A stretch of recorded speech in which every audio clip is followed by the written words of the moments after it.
Hello, vlog people. This is edition 2 of answering your questions at AskSam.com.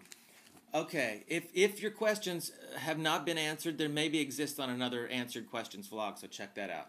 Okay, I'm going to get through these as quickly as I can. Gordo Poof. Will you ever put out a DVD collection of Star Search and Night at the Apollo? No, I don't own that. However, it'd be fun to get those rights and put together some sort of a video anthology, which actually might be more of the history of hair. 2 Planks and a Passion.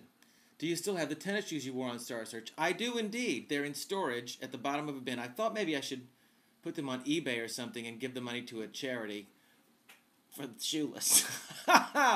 No, actually, because they're just collecting dust in the bottom of a bin. This is from Stacy's 09. I was wondering what Danny looks like. Never seen him. Well, I have he's actually in the other room right now, but I tried to get him to come on earlier. These are pictures of him. Very handsome, eh? Very handsome. Here's another picture. These are on my desk. Can I get this in here? Oh, there's the phone. I'm gonna have to. I'll be right back. That was my friend Bridget Moynihan. Love her. Where was I? Oh, Danny's pictures. He looks kind of like a younger, more handsome Mel Gibson, don't you find? Except he does not drive around drunk, and he likes Jews. Okay, what else? Can you just sing something right now, out of the blue, a line or two, because, honey, you could sing the phone book, and I'd love it. Okay, hold on a second. I have retrieved the phone book, and I have opened up to Cajun restaurants in Los Angeles.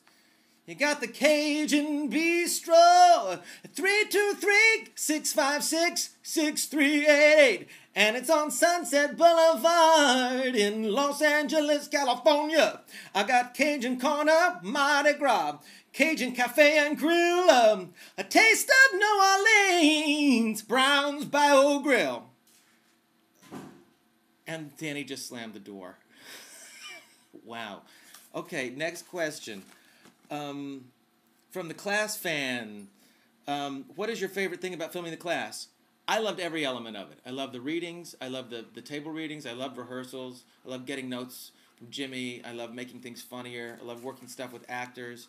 I think I loved, actually, that it was live in front of an audience, because that's the theater part. And when something didn't work, the fixing it and then doing it again and in front of the live audience part is really the greatest. That's where I thrive.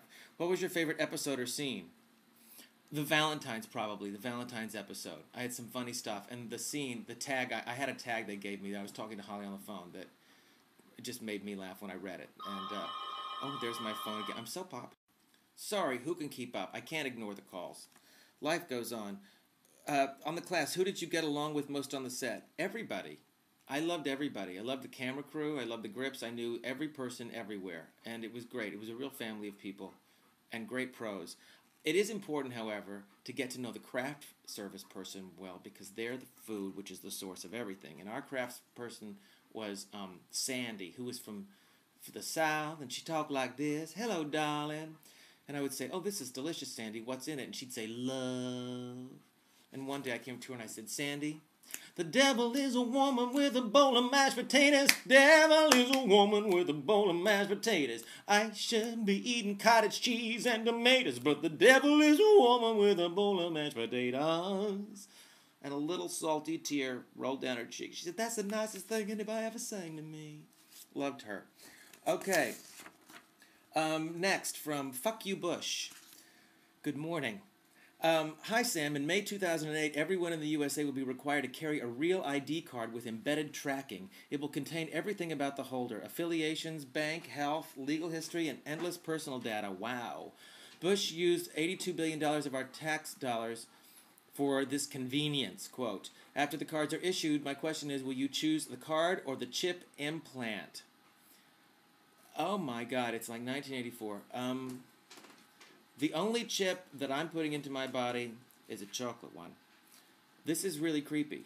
However, you know what creeps me about it? The tracking part of it is like having a low jack. It's a little invasive. I'm thinking that America will revolt. Or maybe we'll just roll over like we do on everything else. I don't want a chip. I kind of feel like my life is an open book, and instead of maybe instead of having a chip, you can have a vlog option. Okay, from Patty's Girls. At the Universal Amphitheater, one of your concerts, I asked you a question. You asked a question, I yelled the answer. You heard me. I bet you don't remember that, do you? No, I don't. And if I did, it would be a real problem because that would be too detailed. But thank you for answering whatever the question was, and I hope you had a good time.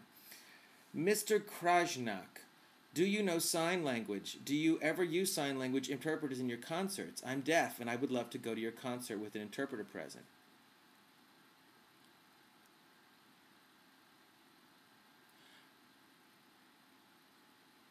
With great respect, I love that. I love that you want to come.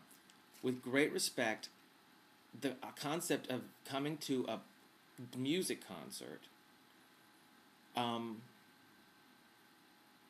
well, I guess it's good because if I hit a clunker, who's going to know?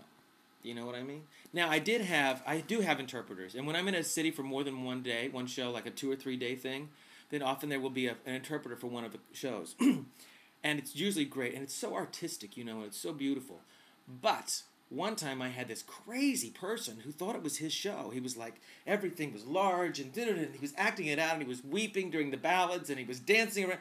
And I finally stopped, and I said, excuse me, could I take a poll in the audience? How many deaf people are here? No one raised their hand, or maybe they didn't hear me, because at that point he stopped signing.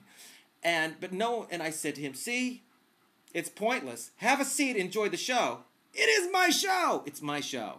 So I really love the art of signing, and I love having an interpreter, but this person was out of control. He really needed his own signing TV channel or something.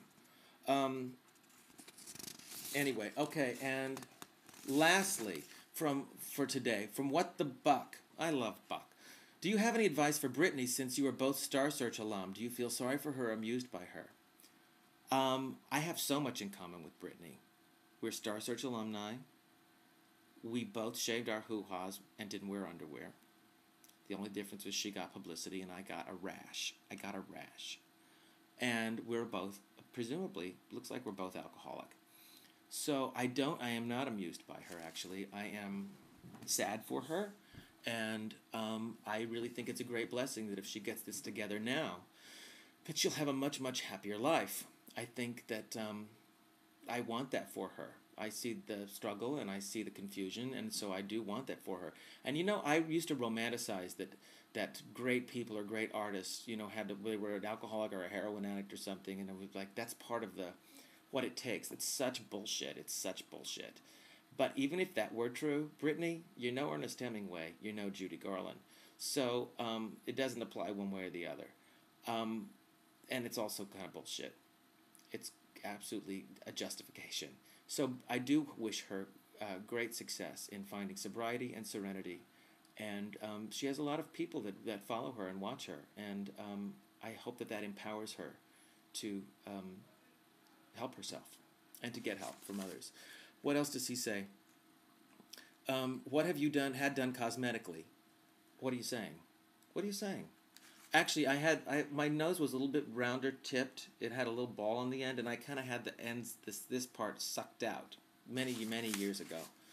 Do you watch The View now that Rosie is gone? Doesn't it suck? I don't watch The View now that Rosie's gone. Frankly, I didn't watch The View when Rosie was on, because I'm not really a morning TV person or a TiVo, that kind of thing person. But I would check in once in a while, and of course I love her. Rosie and I have been friends for 100 years. She's so fantastic. I think this was a great opportunity for her.